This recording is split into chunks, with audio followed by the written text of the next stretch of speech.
Hey guys, Captain Walnut here, back on the AF Beast server, and today we are going to be building a sorting mechanism, a fully automatic sorting mechanism. But before we get into that, I just want to go around and show you some little baby projects that I've been doing around the world here, and then we will get into building this thing. So, the first and most obvious thing that I'd like to show you is this tower that I'm standing on right here. Oh man, I really like this thing. You know, I'm not that good of a builder, but I'm really proud of this design here. It's by no means anywhere near completed. It's going to go up by another maybe 5 or 6 stories, maybe actually 3 or 4 more, because I want it to eventually wind up about right here, the top floor that you're standing inside to be about right here. So you can look down and survey the landscape all around you and see everything. And also so it stands out, you know, from a distance, so you can see this thing. It just will look all commanding and cool. So yeah. So let's get into the structure here. If I go down the spiral staircase, I'm really happy with the spiral staircase. Brett helped me out with it. We can come down here to the first floor. This is where a bunch of chests are going to be, so I'll have a bunch of chests all on the walls here, pretty much where this dark strip is, that I will have managers hooked up to. And these managers are really expensive, but I'll get into those in a little bit. So, yeah, and then up here in the level I'll also have chests and maybe some machines. So I'm thinking I'll just have tons and tons of chests. And then it'll go up a couple more stories and continue with that spiral staircase effect. The floor here is 3 deep. So that way I have a little gap in the middle that I can use. Why is that there? That's weird. Whatever. Oh, I know why that's there. Never mind. So I have a little gap in the middle here so that I can use to run pipes and wires and whatnot, whatever I might need to keep this guy, keep all the junk hidden below the floor, but still allow you to use this place, just to still have chests and everything, but the wires and everything are underneath them for the managers and all that stuff. And then if we go down here in the basement, this basement probably will never be accessed very often. The walls are 1 thick, that's why you can see the switches that keep these lights on out here. Oh, and I need a light right there. Huh. And that stuff, but there'll probably be some piping down here and the power source for all the managers and all that stuff. But yeah, so you might have noticed that I have a ton of wisps, just a ton of wisps. I leave my gravitation engine on all the time. Jeez. Sitting around right near that giant aura node. Yeah. That is because, if you notice in that lower left-hand corner there, I'm wearing the goggles are revealing. These guys, goggles are revealing. So that I can see my flux and I can see my aura and stuff. These wisps start spawning whenever my auras are all messed up. And the aura is really messed up right now. And the reason is several-fold. One, I think that whenever you kill witches and withers, the aura goes down a little bit. And you can't tell right now because I'm recharging my aura fairly quickly. But it was sitting at 0, and then if I turned off both spawners to let it fill back up again, and as soon as one witch would get killed, the aura would go down by 1 or 2. As soon as one wither skeleton would get killed, the aura would go down by 1 or 2. So that wasn't cool.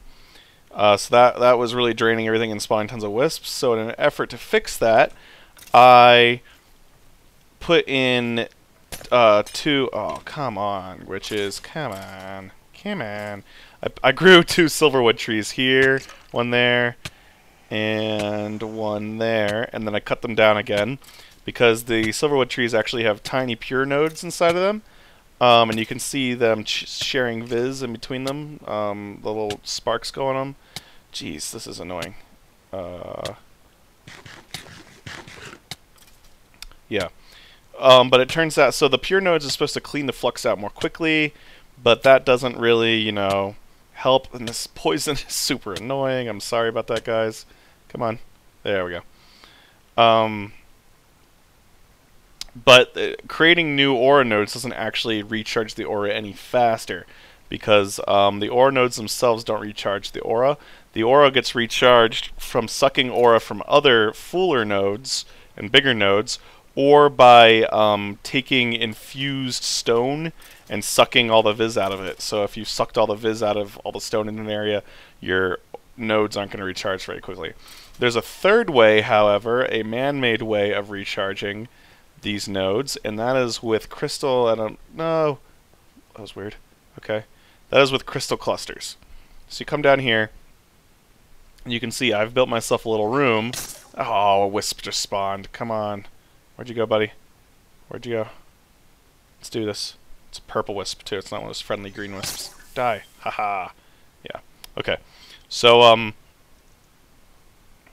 yeah, so the crystal clusters here, these little crystals, obviously, recharge the aura in an area.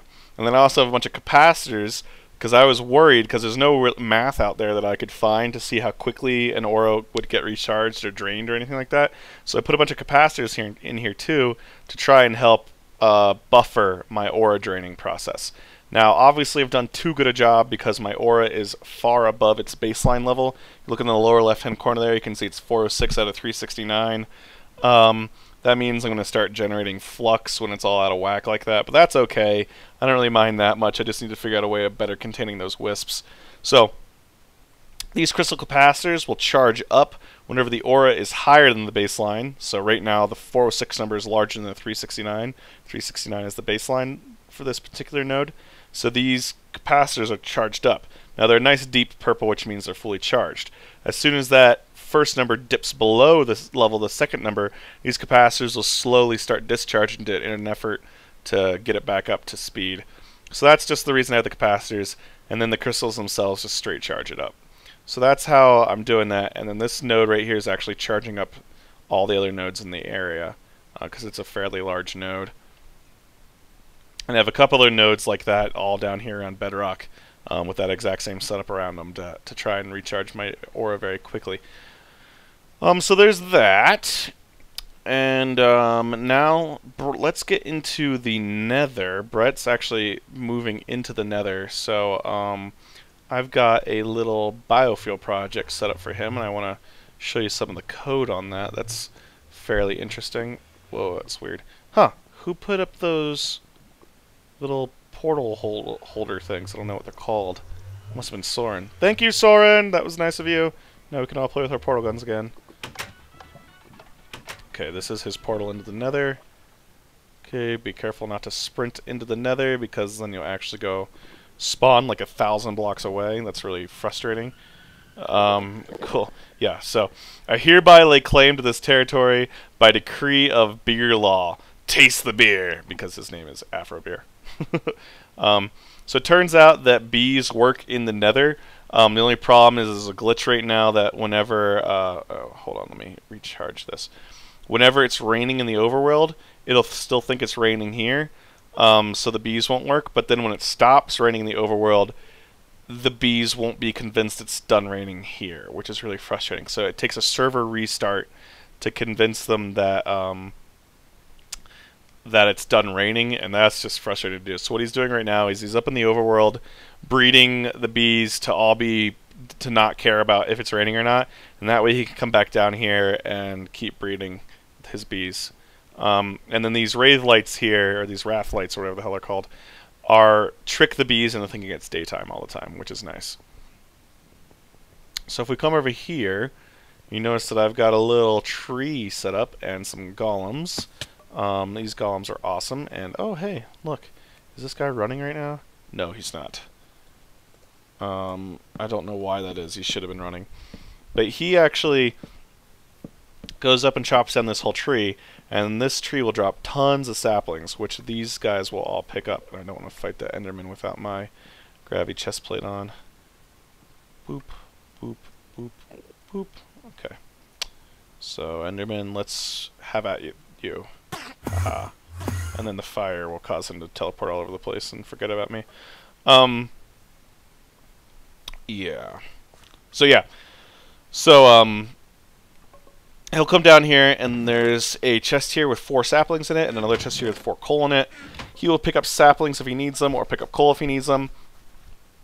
and have item managers down below there to be in charge of. You see here, this setting basically says that always keep four saplings in there, and this over here, this setting says always keep 4 charcoal in there.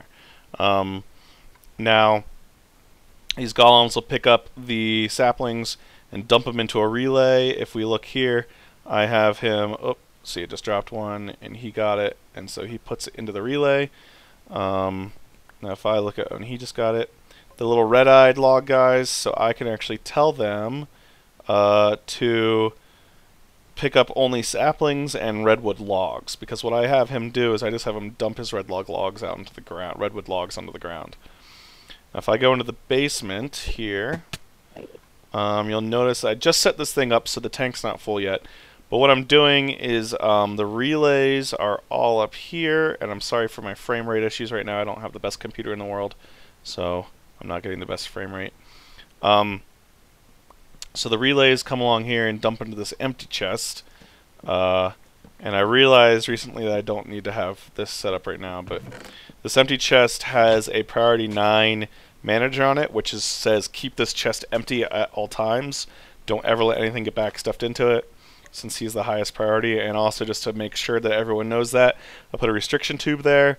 Then that comes on over here into all these managers. The 2 central chests are coal. The left one is wood, and the right one is saplings. Oh, I'm running low on saplings right now. Huh.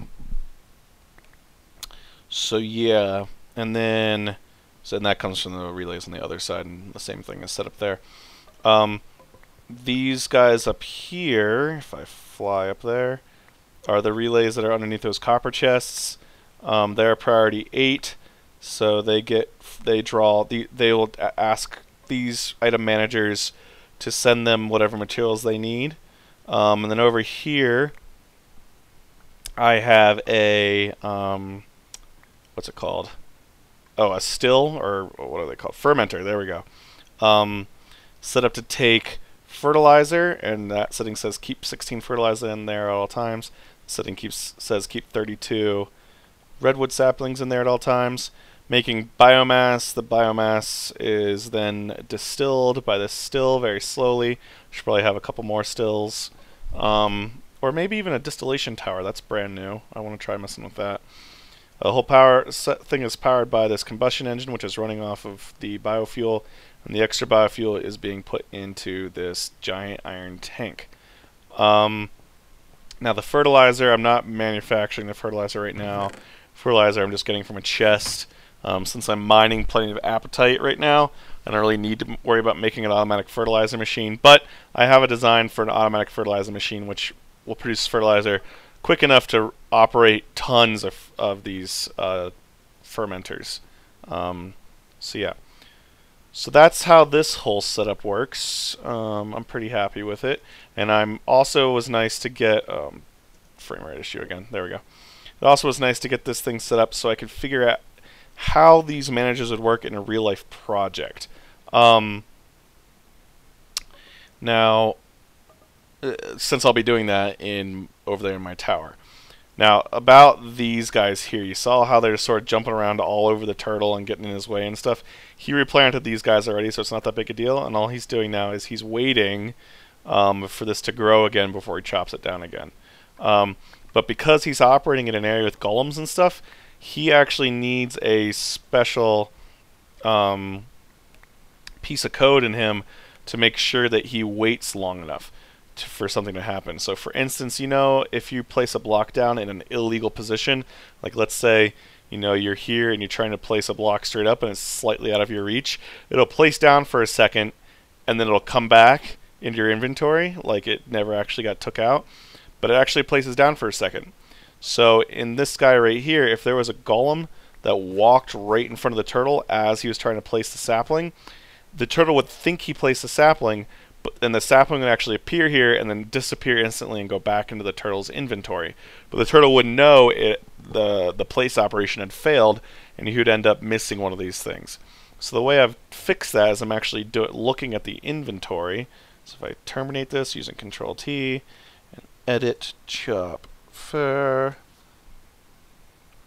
you have all of your basic stuff here. but instead of using normal forward commands, you can see I'm actually waiting 1 millisecond to check that I actually get all these commands done. So he tries to go forward. If he can't, so not, because this will return true or false depending on if that operation is succeeded or not, then he sleeps. So it'll get locked into this loop until he actually does go forward. Same thing with reverse, up, and down. So that way, if the golems are in the way, he waits for the golem to get out of the way before trying to move. And then there's just your basic stuff for going up and down. And then, and here's the function responsible for seeing if he has enough coal in him. I make sure that he has more than 20. And then if he doesn't, he grabs 4 more from that chest below him. Here you can see I'm occupying slot 1 and 2. So I start at slot 3 and go all the way to slot 16 and drop everything on the ground behind him. And here's the place sapling one. This is what I wanted to talk about. So I start out and I select the second slot, which is this one right here that I hold my redwood saplings in. I remember how much is in there, so right now it would be 62. And then I try to place and sleep 1 millisecond until my item count goes down by 1. So my item count, the current item count is less than the temp count variable that I saved earlier. And that's all there is to that. That's just how I check. That's how I'm just doing my inventory checking. Because if it goes down by 1, that means that I actually place the sapling. And then all I do is there's the replant, blah, blah, blah, blah. You see I'm using go forward instead of turtle.forward. And then I just have an infinite loop down here. Select the second slot. If it's not what's in the second slot, meaning it's a piece of wood, then chop down the tree, replant the tree. If it is something that's in the second slot, meaning it's still sapling, meaning it hasn't grown, sleep for 30 cycles, and then get out of there. That's all there is to it. It's pretty easy. So go ahead and chop fur again. And let's see if this guy grows. Hopefully he'll grow. But as soon as it grows, he'll chop it down, and this whole cycle will continue. And you notice this entire time, my golems have been running around and collecting everything, which has been really nice. So yeah. Okay. Well, I think it is time for me... Let me turn on my gravitation engine. There we go. For me to fly over here, go home, and start working on my managers. So you can see here I've got a little bit of test setup going on here with managers, just to try and figure out how much voltage do they use per, or how much power do they use per item and all that stuff. How the priorities actually interact with each other, and how they interact with barrels. Do relays, are relays able to interact properly with the system? All that stuff. So as it actually turns out, if this is a priority 0 and this is a priority 1 or any higher number, and this was cobble 2, and I was inputting from this side, meaning that the priority 0 was closer than the priority 1, the cobble would actually go into the priority 0 instead of into the priority 1, even though the priority 1 wants it all. So yeah, I think a way to solve that is to fill up the entire inventory of this guy with whatever material you're trying to store in that chest, and put it on to keep that amount in there mode, and then it'll override it. But that's not something I want to do, because I want to actually be able to fill up these chests entirely. I'm going to be using silver chests, and silver chests have a much larger inventory than this guy. So that just means I'm going to just have to use creative. I'm just going to be creative with restriction piping. Now the reason I'm concerned about that is because, let's say I'm trying to store cobble in a chest. I know you'd normally want to store it in an extra dimensional storage barrel, but let's just, for argument's sake, say I'm trying to store it in a chest. Hi Thunder, how you doing? What's going on? Yeah? Right at full daylight too. Huh, alright. Yeah, So what happens when that chest overflows? Like if I have tons of iron, what happens when that chest overflows? I want it to go somewhere else. Maybe I want the iron, once the iron chest is full, maybe I want the iron to go into an automatic machine which turns it into refined iron.